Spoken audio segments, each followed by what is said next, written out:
Halo loh, apa kabar? Semoga selalu dalam keadaan sehat walafiat, tetap semangat. Pasti banyak sekali ya yang ini sangat antusias menunggu pergantian kekuasaan. Tapi ini ada kabar buruk yang saya akan ajak Anda untuk diskusikan dengan Bung Rocky Gerung. Karena Bung Rocky akhirnya tim ekonomi Pak Prabowo itu buka-bukaan soal ini saya sebut sebagai warisan sesungguhnya dari Pak Jokowi. Itu bukan IKN, bukan kereta cepat, juga bukan infrastruktur yang dibangga-banggakan oleh lembaga survei dan para buzzer ya. Tapi warisan sesungguhnya dari Pak Jokowi itu adalah APBN kita yang cekak dan beban utang yang tinggi. Burhanuddin Abdullah, ini mantan Gubernur Bank Indonesia yang kita tahu ini adalah tim ekonominya Pak Prabowo, akhirnya buka-bukaan bahwa APBN kita tahun 2025 itu dipatok 3.600 triliun. Tapi sisa APBN yang tersedia itu hanya tinggal 1.100 sampai 1.200 triliun. 1.000 triliun untuk bayar utang dan 1.200 sampai 1.300 itu ditransfer ke daerah. Itu bisa apa dengan sisa APBN sebesar itu, Bung Rocky? Ya, akhirnya hal yang konkret itu tiba, yaitu kalkulasi yang sudah dibuat oleh timnya Presiden Prabowo bahwa diperlukan APBN tahun depan itu 3.600 triliun, naik dari yang ada sekarang. Tetapi sekaligus ditunjukkan oleh tim Presiden Prabowo bahwa dari 3.600 triliun itu yang tersisa tinggal 1.100 atau 1.200 triliun, karena sebagian besar dipakai untuk bayar utang dan untuk transfer ke daerah. Jadi ruang fiskalnya begitu sempit, 1.000 triliun mau dipakai buat apa? Itu pertanyaan utamanya tuh. Sementara hal yang harus segera dikeluarkan adalah 450 triliun untuk program yang diandalkan dan diunggulkan oleh Pak Prabowo, yaitu makan siang bergizi itu. Kalau kita hitung kewajiban-kewajiban lain, pendidikan mesti dikeluarin 400 triliun, artinya habis tuh. Jadi sebetulnya secara konkret kita tahu bahwa Presiden Prabowo dibebani oleh hutang, oleh anggaran yang sebetulnya hancur-hancuran yang berasal dari Presiden Jokowi. Nah, soal ini akan jadi problem pertama, yaitu mau menghasilkan apa dengan APBN yang tidak mencukupi, sementara kegelisahan publik terhadap daya beli, harga-harga, dan pelayanan umum itu sampai sekarang masih jadi soal. Upah yang rendah, daya saing yang buruk, kemampuan menghasilkan manufaktur itu justru berhenti karena kita mengalami deindustrialisasi. Jadi semua hal yang pernah dibayangkan sebetulnya oleh Pak Prabowo sebagai kelanjutan tentu ada masalah besar sekarang. Karena kita tahu bahwa ambisi politik itu batasnya jelas, yaitu APBN. Nah, kita mulai menghitung kira-kira di periode pertama Pak Prabowo mau pilih program apa. Pasti soal yang akan segera ditagih oleh emak-emak dan siswa sekolah dasar dan menengah kita, yaitu makan siang yang bergizi. Dan kelihatannya juga anggaran itu akan dipangkas karena tentu tidak cukup 450 triliun itu dipakai sekaligus lalu kehilangan daya untuk mendorong sektor-sektor yang lain. Inilah yang kita sebut sebagai paradoks dari pemerintahan yang akan datang, yang dibebani oleh hutang dan ketidaksiapan perencanaan oleh presiden sebelumnya, yaitu Presiden Jokowi. Dengan kondisi APBN seperti itu, apa yang bisa dan harus dilakukan oleh pemerintahan Prabowo? Kalau bisanya kita udah terbayang lah, terlalu susah untuk manuver. Ya, kalau gitu apa yang harus dilakukan gitu? Ya, kalau rupiah kita kuat itu cetak aja kan. Tetapi kan rupiah kita hanya berlaku sebatas bandara. Setelah itu kan nggak ada nilainya rupiah kita kan. Artinya tergantung pada kekuatan nilai tukar kita tuh. Jadi dengan mudah sih diterangkan, ya cetak uang boleh aja tuh. Kalau kita butuh 3.600 triliun maka cetak aja sebanyak itu, 3.600 triliun, 1.800 itu untuk demand, 1.800 juga untuk supply. Jadi dibagi ke rakyat 1.800, yang 1.800 itu dibagi ke pasar, lalu terjadi transaksi di situ. Oh iya, tetapi masalah kita adalah mencetak uang itu artinya menimbulkan inflasi, dan kemampuan negara untuk mengantisipasi inflasi dan problem sosialnya itu sangat berat. Jadi kelihatannya Pak Prabowo memang secara rasional menghitung secara teliti bahwa ada beban yang mesti diatasi itu. Apapun dia sudah jadi presiden dan berhutang ke luar negeri itu pasti, tetapi tentu dengan bunga yang tinggi karena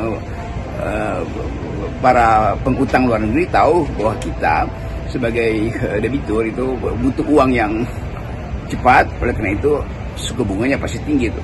Tetapi sekali lagi problem kita bukan sekedar soal anggaran yang tipis atau APBN yang terbatas, tetapi daya ikat sosial kita yang makin lama makin hilang itu. Kemampuan kita untuk saling peka terhadap keadaan.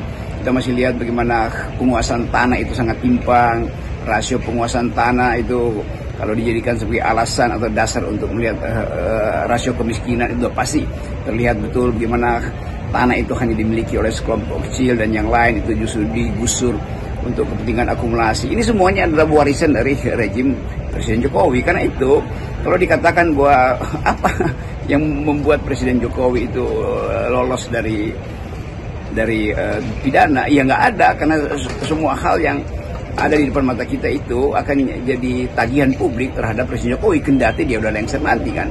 Jadi semua soal itu harus dihitung berdasarkan kemasukakalan kebijakannya. Kebijakan Pak Jokowi yang banyak nggak masuk akal itu yang harusnya ditagih dan pasti akan ditagih oleh partai politik atau oleh publik secara luas, misalnya oleh gerakan buruh, gerakan mahasiswa.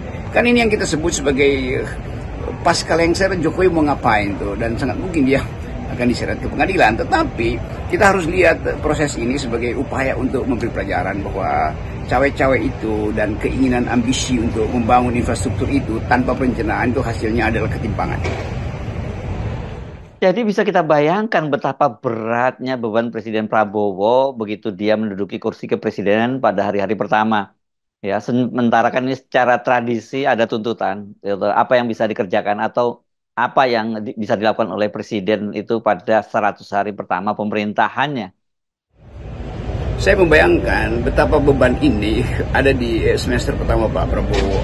Pada saat transisi terjadi, ada kesulitan ekonomi, ada tuntutan publik untuk mengadili Jokowi, ada tukar tambah, tuntutan-tuntutan baru, portofolio yang harus diberikan pada partai-partai koalisi. Jadi semua hal yang betul-betul merumitkan Presiden Prabowo akan tiba di hari-hari pertama atau 100 hari pertama. Nah, biasanya orang menguji apakah 100 hari pertama pemerintahan Pak Prabowo akan sukses. Nah, kelihatannya ada beban besar di situ tuh. Tapi ya kalau kita mau optimis, tentu Pak Prabowo mengerti apa yang mesti diucapkan sebagai pidato pertama supaya publik tahu bahwa harus ada kontras antara apa yang pernah dilakukan di zaman Pak Jokowi dan apa yang akan dilakukan nanti, supaya ada semacam politics of hope. Sebab kalau Pak Prabowo mengatakan dia akan melanjutkan, itu artinya melanjutkan krisis, melanjutkan semua hal yang buruk bagi demokrasi, buruk bagi keadilan sosial, buruk bagi persahabatan warga negara. Dan kita mesti jujur bahwa Pak Jokowi itu gagal membangun demokrasi. Di mana-mana semua institusi politik itu dikendalikan tuh. Pak Jokowi gagal menjadi negarawan karena dia lebih memikirkan kedinastian daripada kenegarawanan tuh. Nah, hal-hal semacam ini akan ditagih ketika Prabowo mulai memerintah tuh.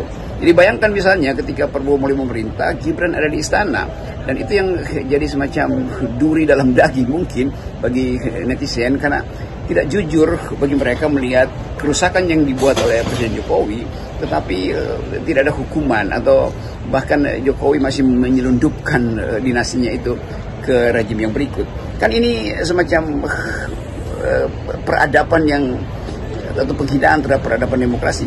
Nah, kita tetap mau berpikir positif bahwa Prabowo dan timnya pasti lagi putar otak bagaimana caranya supaya keadaan di 100 hari pertama tidak menimbulkan keguncangan ekonomi yang bisa berembet pada keguncangan politik. Nah, kesempatan semacam ini kita tunggu apa yang akan diucapkan oleh Presiden Prabowo. Tentu harus ada semacam address to the nation, semacam uraian untuk memperlihatkan keadaan atau kondisi yang sesungguhnya tuh. Nah, tim saya kira Pak Burhanuddin Abdullah yang menghitung bahwa keadaan ekonomi di depan itu sangat berat tuh, karena beban hutang dan manuver anggaran itu sudah sangat terbatas. Dengan gambaran APBN itu, saya kira semua pencitraan yang selama ini coba dijejalkan ke benak publik itu oleh lembaga survei, oleh para buzzer, itu bahwa Jokowi adalah presiden terbaik yang pernah dimiliki Indonesia itu langsung berantakan. Baik apanya kalau realitasnya warisan Jokowi sesungguhnya itu ya kerusakan di berbagai bidang dan yang sekarang ini langsung dirasakan dampaknya adalah berantakannya APBN dan juga berantakannya daya beli masyarakat. Jadi memang harus disimpulkan bahwa kita akan punya pemerintahan baru, presiden baru, wakil presiden baru. Tetapi publik tidak mungkin dibius dengan sesuatu yang sifatnya retorik. Karena keadaan ekonomi kita betul-betul real, kemampuan infrastruktur kita makin lama makin kurang mampu bersaing dengan negara tetangga. Sementara kepercayaan publik akan terus mempersoalkan hadirnya Gibran di dalam politik Pak Prabowo. Jadi semua hal yang mencemaskan sebetulnya ada di depan mata tuh. Nah, kalau ekonomi mau ditumbuhkan 8% itu butuh waktu mungkin 2-3 tahun, tetapi dengan akibat akan ada disparitas lagi karena overheating ekonomi itu harus kita bayangkan akan menimbulkan disparitas. Jadi semua hal yang ada di depan mata itu harus dikembalikan pada fakta bahwa Jokowi meninggalkan beban.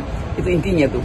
Jokowi meninggalkan keburukan. Padahal sudah diterangkan dari awal bahwa hentikan seluruh program mercusuar, jalan tol, IKN, kereta cepat, yang semuanya itu boros anggaran tuh. Dan kita akhirnya meninggalkan hutang. Dan hutang itu adalah hal yang jadi kewajiban generasi akan datang. Jadi Jokowi menghina generasi akan datang dan membebani mereka dengan problem, dengan masalah sosial. Frustrasi ekonomi akan berakibat pada relasi-relasi romans bahkan di antara anak muda. Karena mungkin ada yang gagal kawin, ada yang akhirnya bercerai karena kesulitan ekonomi. Jadi semua hal yang kita pernah hitung akhirnya mulai terbaca tuh. Jadi sekali lagi keluh kesah yang mungkin timbul dari Gerindra tidak mungkin diucapkan secara habis-habisan karena tetap di dalam Gerindra ada di dalam Gerindra ada koloni kelima yaitu Gibran yang merupakan titipan dari Presiden Jokowi. Tetapi kita melihat bahwa politik pada akhirnya akan dituntun kembali oleh sikap yang rasional dan publik Indonesia juga akan menuntut supaya Pak Prabowo tegas mau meneruskan proyek-proyek Pak Jokowi atau menghentikan. Tapi kelihatannya mulai dihentikan tuh soal pasir, ekspor pasir pasti akan dihentikan. Dan saya kira semua partai akan satu suara untuk menghentikan ekspor pasir, dan itu artinya Pak Jokowi akan sedikit jengkel lagi. Demikian juga soal IKN, pasti ada banyak hal yang akan dipangkas oleh pemerintahan yang baru. Saya kira itu idealnya begitu, dan satu waktu kita akan katakan bahwa Presiden Jokowi memang harus mempertanggungjawabkan itu. Hal yang berupa kebijakan yang salah, oke, nggak ada soal. Tetapi kebijakan yang dibuat sengaja untuk menyebabkan ketidakadilan dan disparitas itu harus dinyatakan sebagai pelanggaran konstitusi. Karena Presiden diminta untuk mencerdaskan kehidupan bangsa dan memelihara fakir miskin. Justru sebaliknya yang terjadi, kecerdasan bangsa drop, kemiskinan tumbuh terus. Jadi itu kira-kira hal yang harus dijadikan dasar untuk mengevaluasi dan sangat mungkin juga mengimpeach Presiden Jokowi kendati hari-hari tinggal sedikit atau waktu time is running out. Kira-kira itu tuh. Tetap salam akal sehat, tetap semangat. Tetap ya, Bung Rocky. salam akal sehat.